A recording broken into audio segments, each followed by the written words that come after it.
আল্লাহ রাব্বুল আলামিন প্রিয় নবী সাল্লাল্লাহু আলাইহি সাল্লামের সাথে আদব এবং শিষ্টাচারের শিক্ষা দিয়েছেন মানব জাতিকে।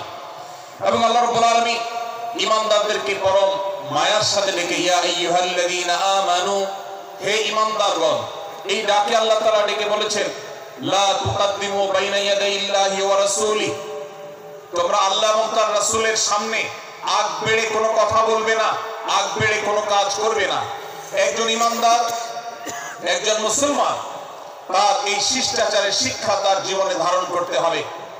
যখনই আল্লাহ কোনো কথা বলেছেন, আল্লাহ রাসূল সাল্লাল্লাহু আলাইহি সাল্লাম কোনো কথা বলেছেন, এটি নিশ্চিত হতে পারবো আমরা, তখন একজন ঈমানদার আর কখনো সেটার উপর কোনো কথা বলবে না, আগ বেড়ে কোনো কিছু করবে না, কোনো প্রকার সীমা লঙ্ঘন করবে না।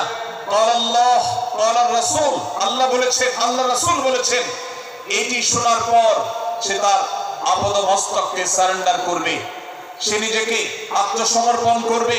এরপর তার কোনো যুক্তিকে, কোনো বুদ্ধিকে, তার কোনো মতামতকে সে সেখানে আর দাঁড় করাবার চেষ্টা করবে না। এটা একজন শিষ্টাচার বিশিষ্ট ঈমানদারের বৈশিষ্ট্য।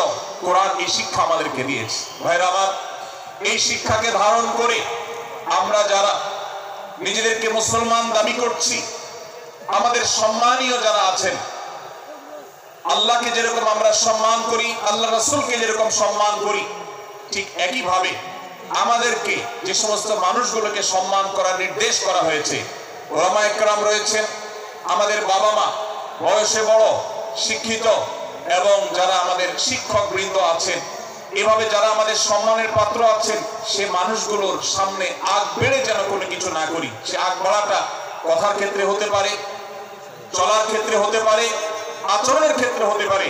এই শিষ্টাচারের শিক্ষা সূরা হুজুরাতের প্রথম আয়াতে আমাদেরকে দেওয়া হয়েছে। প্রিয় ভাইরা আমার,